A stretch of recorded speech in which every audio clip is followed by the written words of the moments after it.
obodam obi ya reject no wunya bape ohu beto awurade ansemu hwe se obi ana wabodam ewo Bible mu maame na ne bai yare etwere no me paso de no ko Yesu na ase Yesu reject no dabi didn't Yesu reject no because onim bi ade bi ewo ni inside betumi abo no nyame ama the ministry na ide epeja nti Yesu tia yare ma ne ko ema ne bedi Yesu echi what you say ono kura di adanse ni bi kura ema as ministry ni ide ekoso nti a doctrine ye nyansisem ye nyanhwehwemu sɛde a wote yare bi a wo bia HIV opa wan wi afa wotrim opa dia opa sunsun yare bia no God Revelation Ministry ya ye krado sa wo ba awurade befa na ko aso ama wo ho atɔ na ho tɔ a wo bɛkɔ dabi so obeka enti oba na dwema moni na Yesu tutu na ho man ba je okoe dabi so kan Yesu ho mo ye ministry no enti God Revelation Ministry na rade o kan intasem na oyi ehintasem na dia esie wabrabo no awurade nam na ko aso ma epie na epie so ya dance die so e wo ministry ho no enti e doctrine de ye nyansisem ye nyanhwehwe ni mu se wahye moku tenten watwu ano waye fefefe enti no nya nyameba no woni nyameba okay so woni nyameba ya kase nyameba ni nipa ben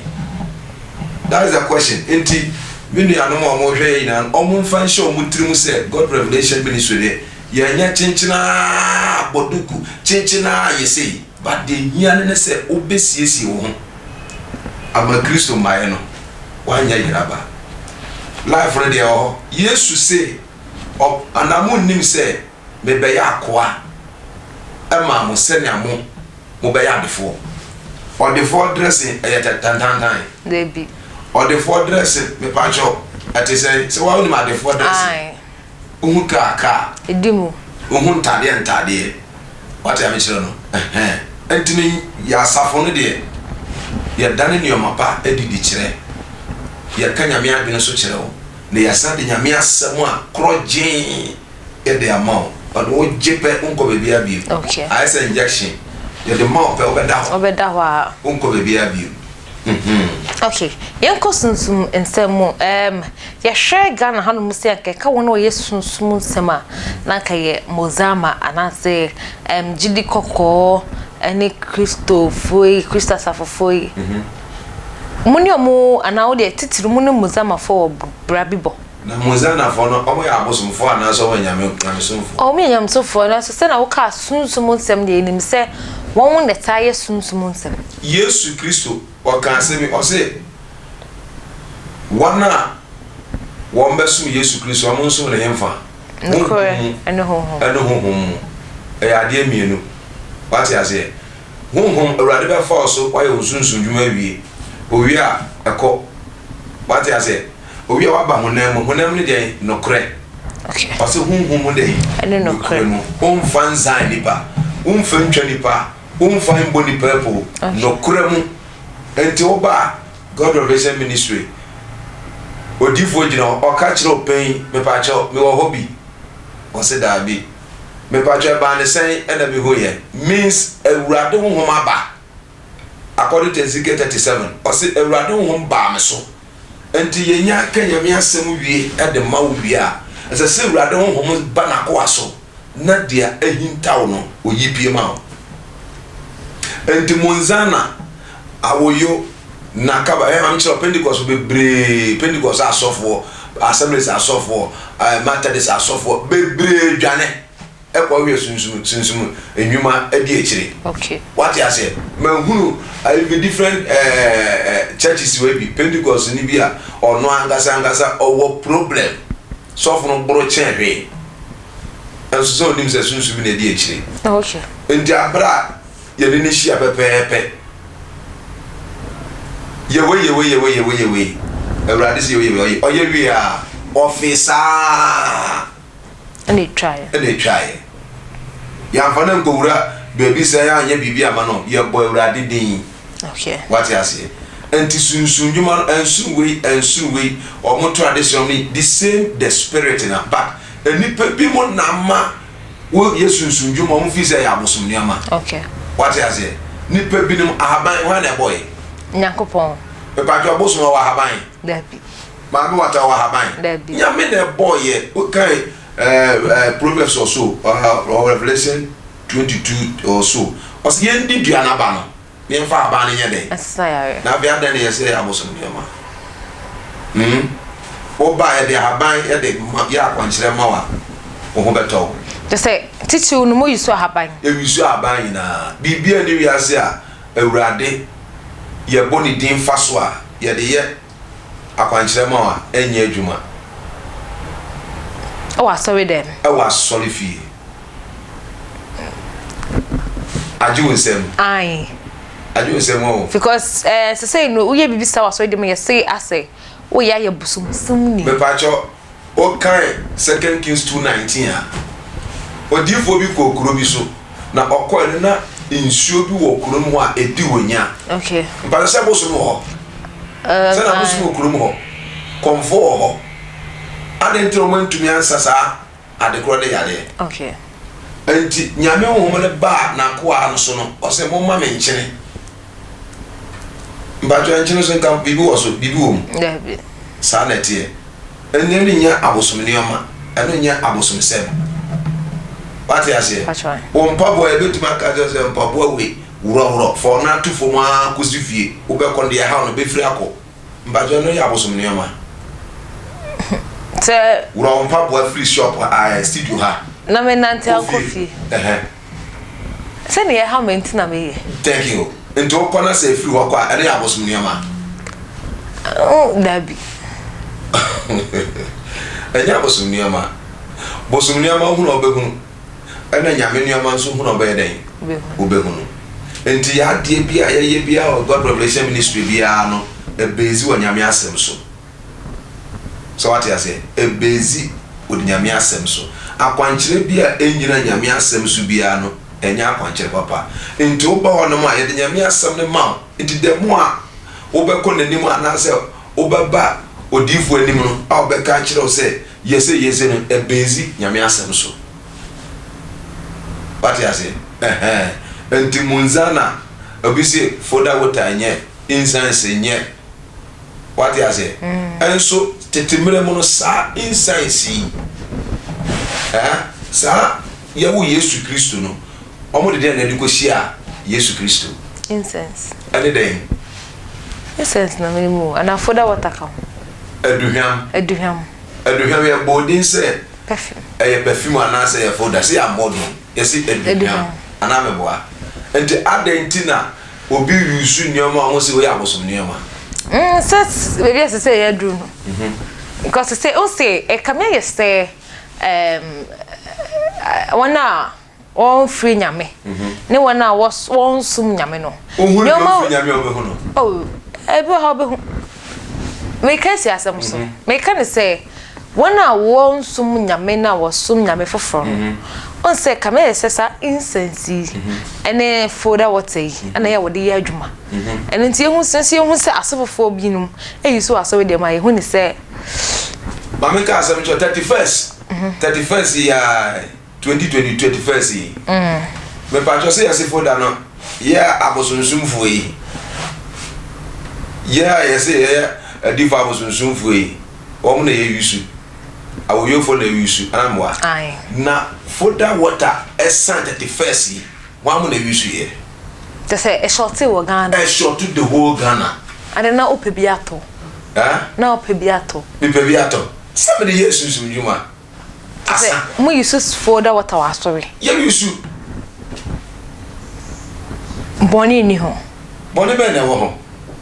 ya tro say e boni wo ho anase God's Revelation Ministry yusu foda water sumjuma oti ase se be say muni mozama ebo bra na se muni sunsuma so de bit se beseda no mo gidi kokko no mo no ayi awoyo no muni o mo bobra bi mama ka asa mo kire o because him say omu de yet God's revelation ministry bibi te say sunsunyima mamitim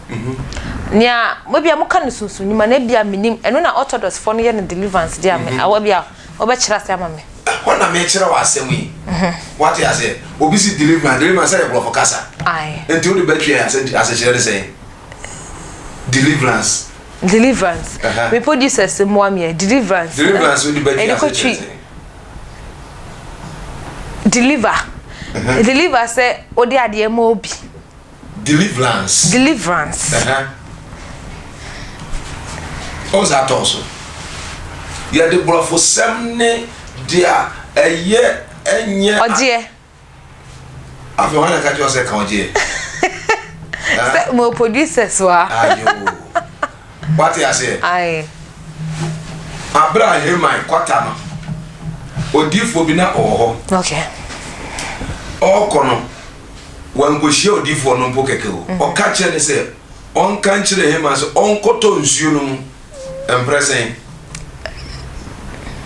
me 7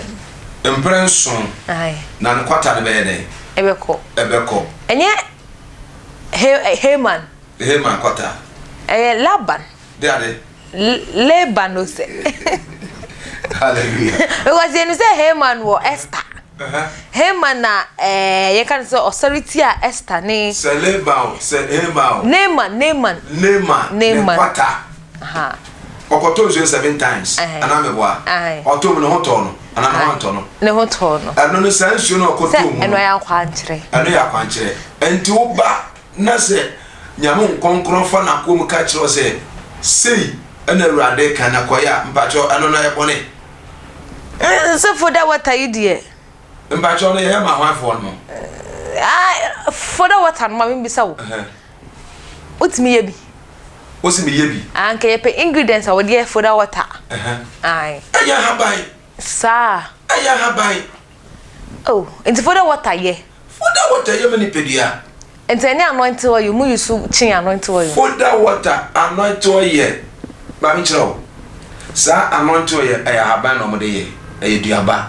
for that water aya habai aya duaba eni oil bia anase de ye yusu emanya me adwuma pagya bia no aya habai to say papa timi ye bi for we ni behe because we the can say otimi dia haban say ya ready a na che say onima haban mu haban mu papa onim haban mu how be bia betenete opa ma wo kontu emfiri so wo de ba ne de besi so na se wo kono awrade se obetuma ma wo kono siso a o de besi so opa wo bra God's revelation ministry opa wo bra wa kontu sem na ayabasa bra obi ne woda ontua oho ade na na jo be wi an free bra wadwuma sem o se ye beba but ya say akontu sem bra ye pese ye ko Ukraine bra ye beba dia o pese wo ye bia no ba be gina nim wate ye beba wo ba God revelation ministry ye be kire o nyame akwan na wa kire o na kwan kire so. Okay, so for your time no I be you better also da foforo eno nti no yemfa direction no and biom ema ahwefo na yemfa papa number no so ema ahwefo bia na obi per direction na yemfa bre amode hia ewa sorry demu and so evantu eja na assemble ana obeka chiro bia ono so owa manimu a wechi asole chia owenya na yaresa ayo etiefo me de me kasa wie eba dia edika ye ya sole Tuesday ayam pa bokese pa ye deliverance awurade ye miracles adesuo bia ekutao how bomode say wo de beba ye yi wadi afi adwuma mu wo pa adwuma ye wo abro chire wo ba so da no abagana sesen bra besia odifo akosi antwi ewo Pentecost junction wo be faka na wo faka wo besi wo faka wo Pentecost junction a wo si driver anase trotro driver me pa cho simoloto kiosk usu oloto kiosk pepe me pa cho ne normal esese o de frɛ no anie frɛ no wasa normal we so obeje so 24/7 there how ka kire no de yia ne se ubedi protocol no so oho beto 055 34 01 462 055 34 01 462 odifo the normal no Eric akwesi entry sofo ebia na difo e wo puppet so na obi ba ofre onya if our number to dwa me so me number ni 059 okay 36 10 456 059 36 10 456 ofre the founder na se wosa enkana na wa frɛ abedi akire won sabe kame na dia opese wo ka bia no woni me bedi won komo anasa won saka no so woni bedi won komo se wo sanka no frɛ me a woni me no ebehia ewo Tuesday anasa se woni bedi won komo before na waba me ma direction ama waba beto Bishop Akwesi entry the prophet 1 odi ahaban be ye wo ho nsenkyerene odi ahaban be ya kwankyera ma ama wa obehunu se tumi ani nature ewo ho yeda radin kan ho amen o nhyira amen se wanya so na wetie Sunday so anopa start asole 7:30 di asenya asole ase 11:30 na ya pon open mu details anoma na me dia frɛ won me dia ma wono frɛ na details na radin nhyira on ka ho amen amen amen na Sophia beda wasese obaye Meda wase ebusian God's Revelation Ministry sorry na eguso twetwe komono yenwie ye beto aso ede amount da fofo adusian bre ana yedru no Attention TV eso enye midin ene Akosia Sparkles makramo